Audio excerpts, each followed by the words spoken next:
Hi, I'm Allison and I make stuff, and after a very long hiatus from crocheting, I've become a little obsessed. So this is my collection of handmade sweater vests, and I just kind of wanted to sit here and talk about it, talk about the patterns, talk about the yarn I used. So yeah, let's go. All of the patterns of the finished objects I have today are all from the company Daisy and Peace. Not sponsored, just a company that I think has very good designs and then also pretty affordable prices. I think each of these patterns cost under $6. And what I like about the designs is they have a kind of knit look. So they use like a fake ribbing technique, which I'll maybe get into later, and then kind of some fake cables. And I kind of like how that looks for fall, like kind of a little chunky in a very cozy way. Now that it is September finally, I'm getting full into the fall season and I'm excited to actually wear these because I've been crocheting these all summer long, and I tried wearing them even indoors with the air conditioning, and that was still too warm for me because spoilers, but I'll get into that. These are made out of very warm materials. So I'll be showing you what each of the patterns are as we go along, but let's get started with the first one. So I hadn't crocheted in years, maybe a decade at this point. I was wandering around a neighborhood looking for lunch, and I saw on Google Maps that there was a yarn store. And I'd seen some patterns online and had watched some crochet content, and I was inspired and I had to pick up some yarn to do a piece. So I picked up yarn to do this. Oh, it's inside out. So I picked up yarn to do this project.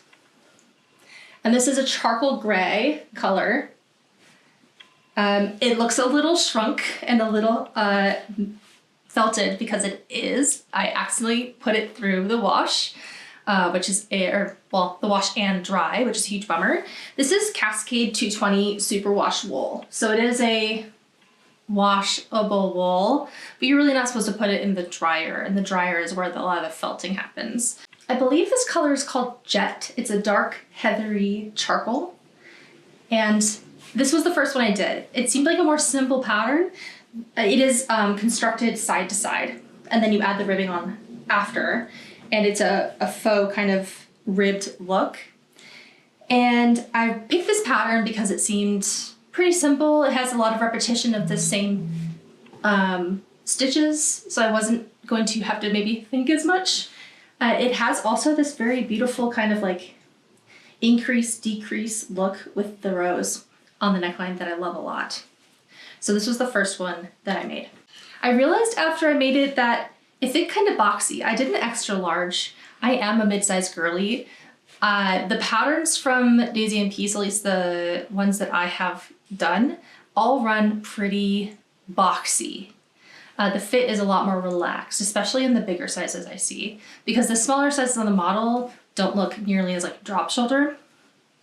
They obviously add in some of the width for larger sizes into the shoulder, and I found that before this shrunk, it did fit a little too boxy on me, but I thought it would look good maybe with like a turtleneck underneath or like a long sleeve, kind of that boxy vibe.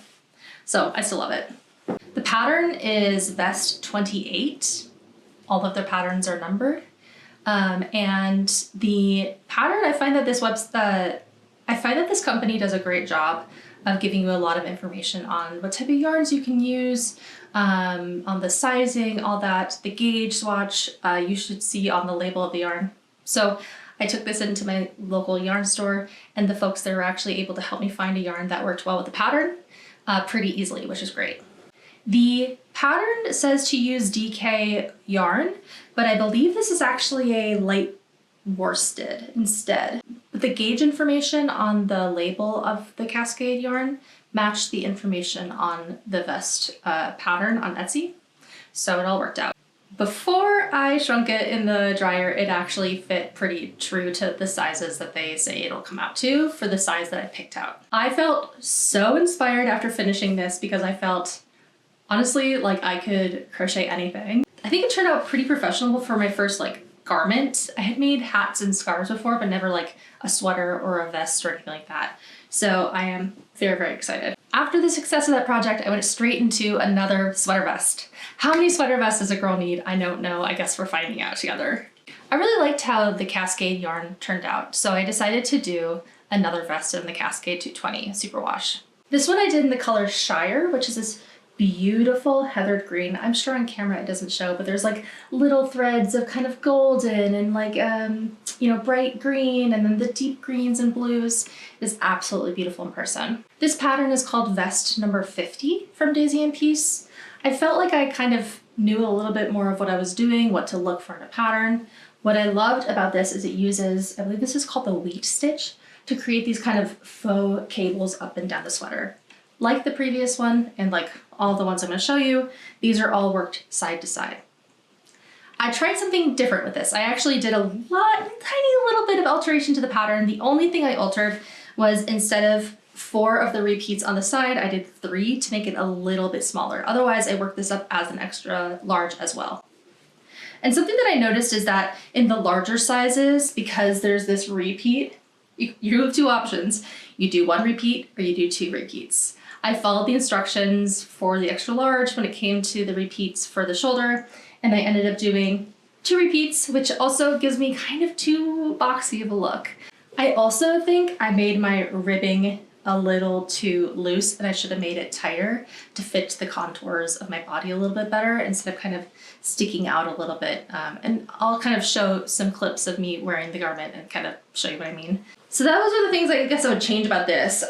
For a tall girly, I don't actually have very broad shoulders, and so broad shouldered things kind of make me look like I'm swimming in them.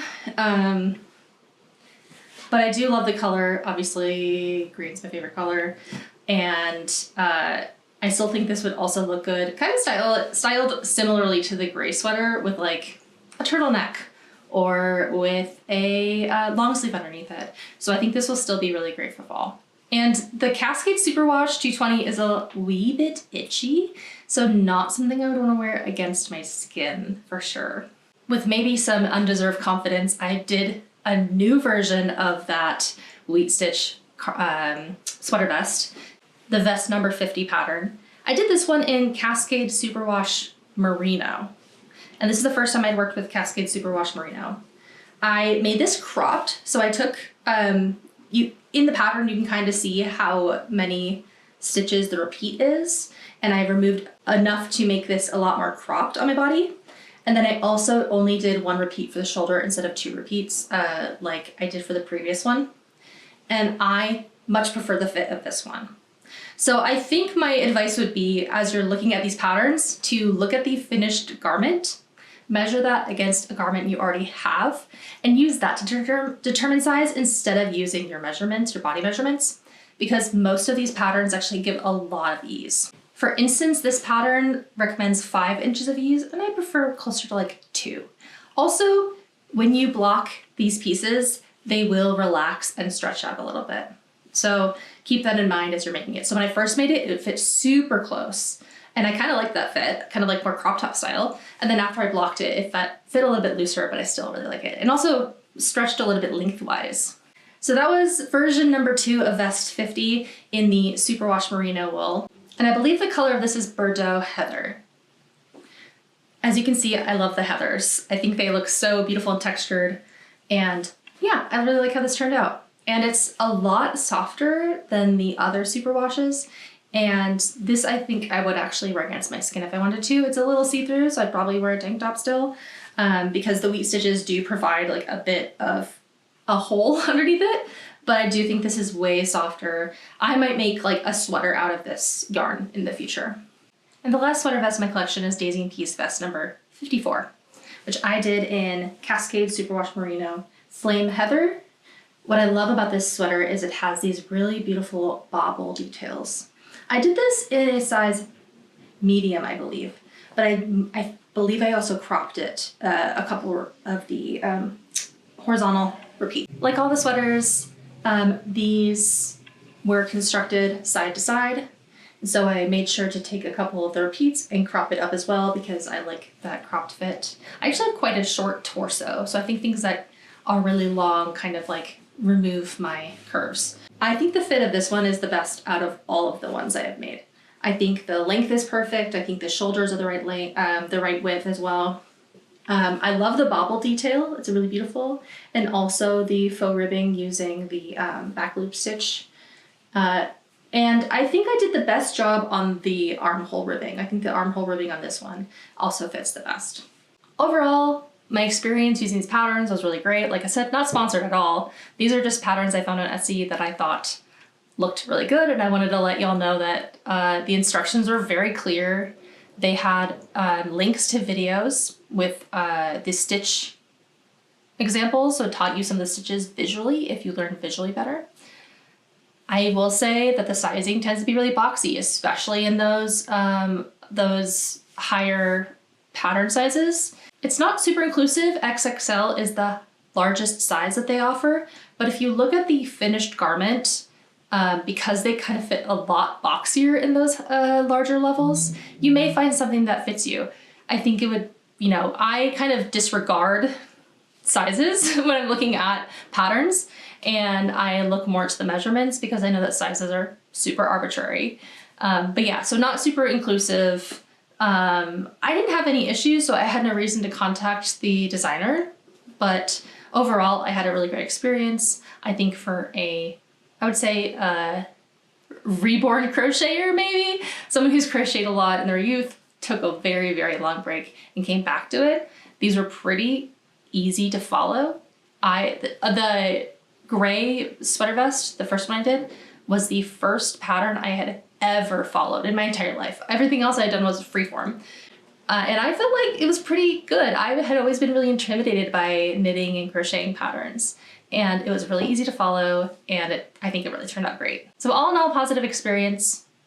I think there's definitely some techniques I want to learn now.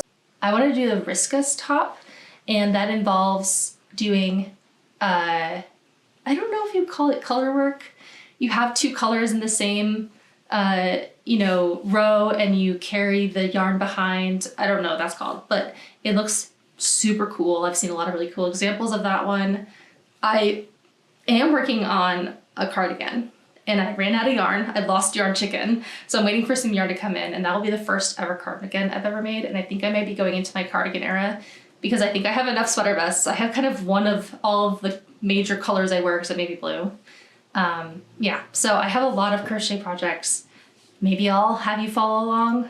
Let me know if that'd be interesting to you. Otherwise, thanks for listening to me yap about crochet. I'm really enjoying it. It's super meditative and it makes me very happy. So I'm happy to share that with you as well. Thanks.